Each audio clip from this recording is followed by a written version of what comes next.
हाँ जी बच्चों, वेलकम। आपको पता ही है जो यूनिट चल रही है उसका नाम है वेव ऑप्टिक्स और चैप्टर का नाम है इंटरफेरेंस। बहुत इंपॉर्टेंट चैप्टर है और ये सेकंड लेक्चर है इस चैप्टर पर बेस्ड। तो देखो बेटे, सबसे पहले हम ना एक छोटे से एक्सपेरिमेंट को डिस्कस कर रहे हैं आपसे। यंग्स डबल स्लिट एक्सपेरिमेंट मतलब क्या है? जो बेटे एक ना साइंटिस्ट थे जिनका नाम था थॉमस यंग। क्या नाम था भाई? Thomas young. तो उन्होंने एक एक्सपेरिमेंट ये किया था, तो उसी के रिजल्ट्स में डिस्कस कर रहा हूं। एक डायग्राम है जो मैं बुक में तुम्हें दिखा रहा हूं और उसको तुम्हें थोड़ा समझना है, बस इतना सही है। इसमें बहुत ज़्यादा कठिन नहीं है। एक बार देखो डायग्राम को, है ना? तो देखो जरा, बुक में दिखा रहा हूं डायग्राम। देखो भाई, थोड़ा जूम कर दे रहे हैं।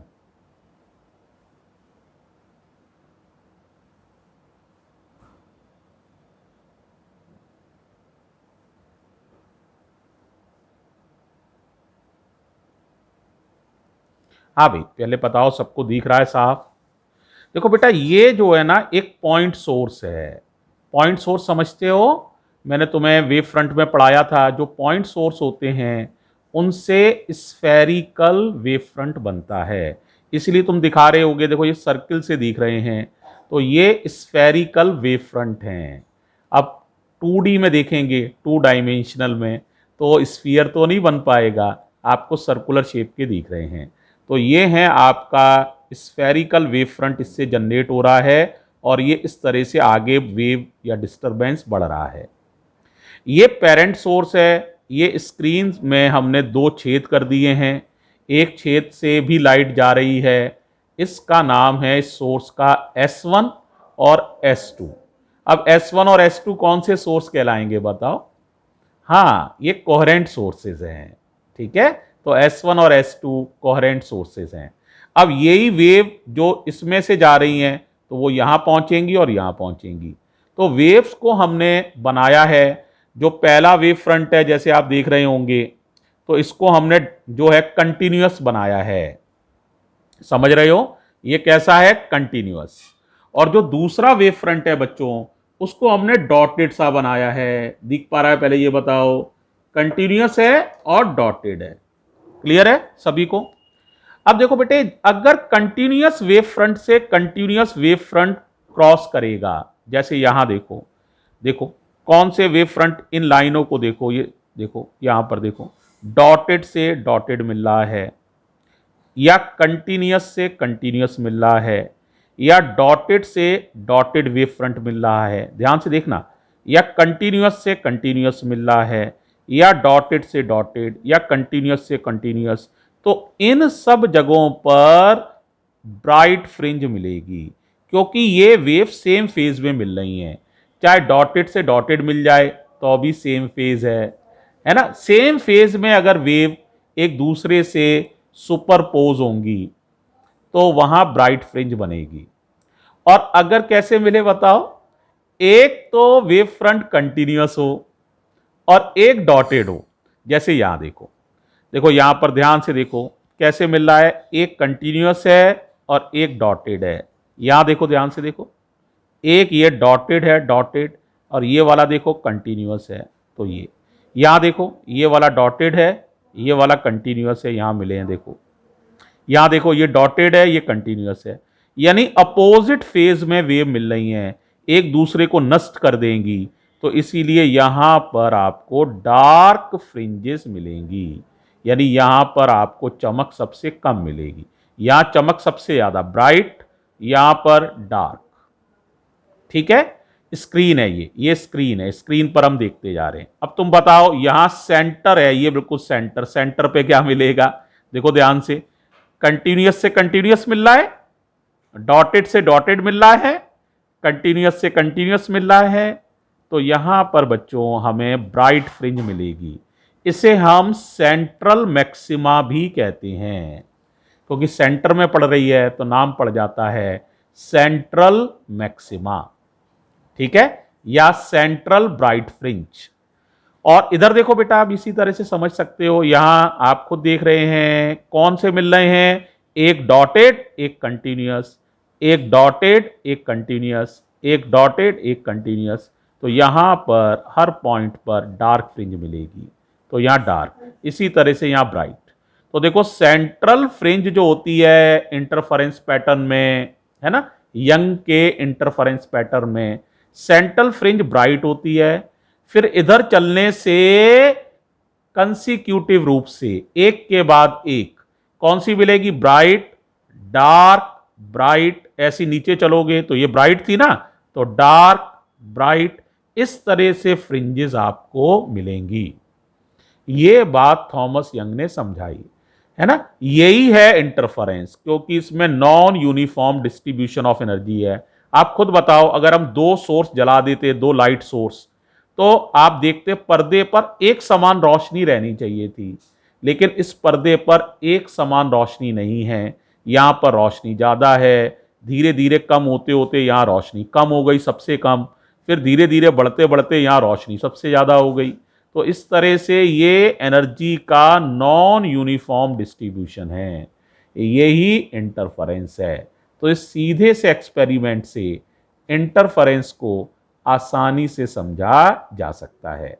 इसी एक्सपेरिमेंट को कहते हैं यंग्स डबल स्लिट। अच्छा बताओ, डबल स्लिट क्यों कहा? कितनी स्लिट है?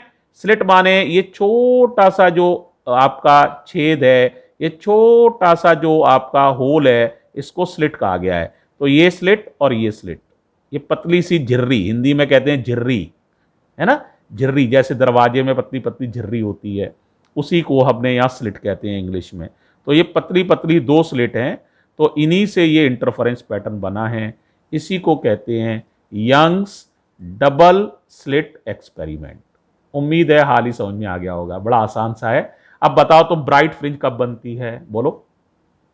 जब कंटिन्यूअस समझते हो ना, ये कंटिन्यूअस लाइन है, ये डॉटेड लाइन है, तो कंटिन्यूअस से कंटिन्यूअस मिल जाए या डॉटेड से डॉटेड मिले, यानी समान मिले, कंटिन्यूअस से कंटिन्यूअस या डॉटेड से डॉटेड, यानी वेव सेम फेज में मिले, तो बनेगी कौन सी फ्रिंज? Bright fringe. और अगर कंटिन्यूअस से कौन सी मिले? डार्क, यानी एक सोर्स का कंटिन्यूअस और दूसरे सोर्स का डार्क आपस में मिले, तो उनके सुपरपोजिशन से बनेगी डार्क फ्रिंज। ठीक है, अपोजिट फेज में अगर वेव्स मिलेंगी तो डार्क फ्रिंज। ठीक है, और ये non uniform distribution of energy ही कहलाता है इंटरफेरेंस। और ये दोनों सोर्सेस कहलाते हैं कोहेरेंट सोर्स, क्योंकि इनका पेरेंट सोर्स एक ही है। ठीक है, स्लिट का मतलब होता है झिर्री, पतली सी झिर्री। तो ये है बच्चों आपका यंग्स डबल स्लिट एक्सपेरिमेंट।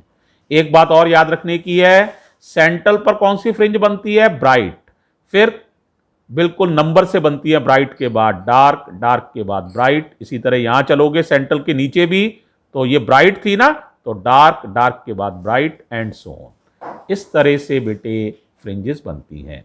यही है यंग्स डबल स्लिट एक्सपेरिमेंट। मुझे उम्मीद है ये क्लियर हो गया होगा। अब अगले आर्टिकल पर चल रहा हूं, बुक आपके सामने से हटा रहा हूं, ठीक है, तो जरा समझना आगे।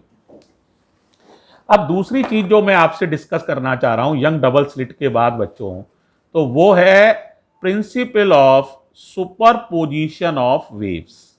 क्या प्रिंसिपल है? Principle of superposition of waves. जरा इसको समझो। कैमरे का जूम खत्म कर रहे हैं अब, है ना, वापस सेम कर दे रहे हैं जैसा था। तो देखो भाई,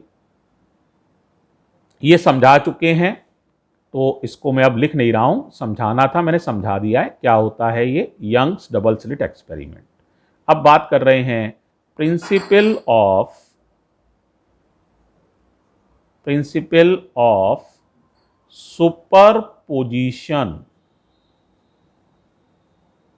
ऑफ वेव्स। बेटे वास्तव में वैसे तो ना ये प्रिंसिपल जो है ये ना 11th में वेव्स चैप्टर में पढ़ाया जाता है, लेकिन हम मान रहे हैं कि भाई थोड़े दिन हो गए हैं तो हम भूल भी गए होंगे उसे, तो मैं एक बार समझा देता हूं। जब बेटे एक ही मीडियम से कई वेव चलती हैं, जैसे ये एक वेव चल रही है, एक और वेव चल रही है, ऐसे कई वेव्स एक ही मीडियम से चलती हैं, तो हर वेव मीडियम के पार्टिकल को डिस्टर्ब करती है, और उससे ऑसिलेशन कराती है। उससे क्या कराती है? Oscillation, to and fro motion. ये भी उससे ऑसिलेट कराएगी, ये वेव भी कहेगी पार्टिकल से ऑसिलेट करो, टू एंड फ्रो मोशन करो। ये भी कहेगी, हर वेव यही कहेगी पार्टिकल से आप क्या करिए भाई? टू एंड फ्रो मोशन करिए। अब पार्टिकल की एक ही वेव होती तो वो उसी के अनुसार टू एंड फ्रो मोशन करता। अब दो वेव्स होंगी तो दोनों ही कहेंगी कि मेरे हिसाब से डिस्प्लेस हो, ये भी कहेगी कि मेरे हिसाब से डिस्प्लेस हो, ये कहेगी मेरे हिसाब से डिस्प्लेस हो, ये कहेगी मेरे हिसाब से डिस्प्लेस हो।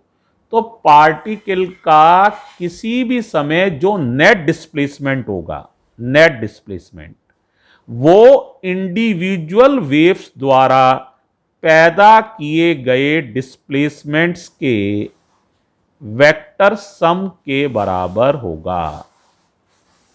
तो net displacement of the particle, net displacement of the particle is the vector sum of the individual displacements produced by different waves. This principle is called principle of superposition of waves. पहले बताओ कुछ समझ में भी आया या सब मामला यही रहा? बोलो क्या बताया? जब किसी मीडियम से दो या दो से ज्यादा वेव्स चलती हैं तो किसी भी पार्टिकल का जो रिजल्टेंट डिस्प्लेसमेंट होता है किसी समय, वो अलग अलग वेव द्वारा पैदा किए गए डिस्प्लेसमेंट्स के वेक्टर सम के बराबर होता है। यही कहलाता है principle of superposition of waves. एक बार लिख भी देते हैं। बोलो क्या बताया? When two or more waves, when two or more waves, दो से ज्यादा भी हो सकती हैं, हालांकि इंटरफेरेंस चैप्टर में दो ही वेव चाहिए, ज्यादातर दो ही वेव वाले चैप्टर है हमारे यहां, लेकिन प्रिंसिपल ऑफ सुपरपोजिशन कितनी भी वेव के लिए अप्लाई होता है। तो when two or more waves travels through a medium,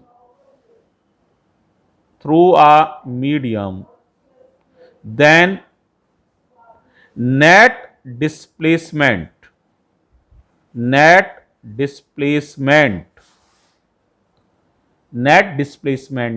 of the particles of medium,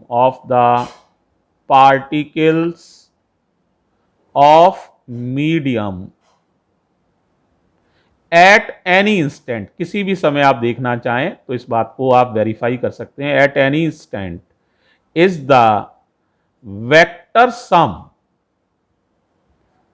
माने एडिशन, SUM सम माने addition, is the vector sum of individual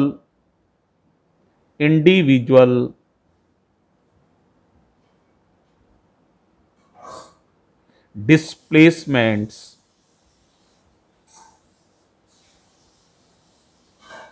produced by different waves।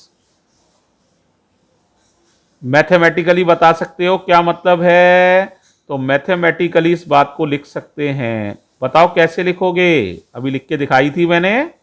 मान लो नेट डिस्प्लेसमेंट y है, तो y vector बराबर पहली wave द्वारा पैदा किया गया displacement added by, vector sum है, वेक्टर के निशान है, दूसरी वेव द्वारा पैदा किया गया डिस्प्लेसमेंट प्लस तीसरी वेव द्वारा पैदा किया गया डिस्प्लेसमेंट प्लस प्लस प्लस जितनी वेव्स हैं सबके द्वारा पैदा किया गया डिस्प्लेसमेंट, इनको जोड़ दोगे तो नेट डिस्प्लेसमेंट निकल आएगा। मेरा अंदाज बहुत ही आसान है। तो क्या समझे? बस एक लाइन याद कर लो यार कि y बराबर y1 plus y2 plus y3, बस इतना याद करना है। और तो कुछ इसमें बताया नहीं गया है। तो मेरा अंदाज है ये तुम्हें अच्छे से समझ में आ गया है, याद हो गया है। कोई डाउट हो तो बोलो। इस वीडियो को यहीं पर फिनिश कर रहे हैं क्योंकि अगला टॉपिक लंबा है, तो उसको फिर अगली वीडियो में कवर कर रहे हैं बेटा, ठीक है? तो इतनी सी बात ध्यान कर लो। थैंक यू बच्चों।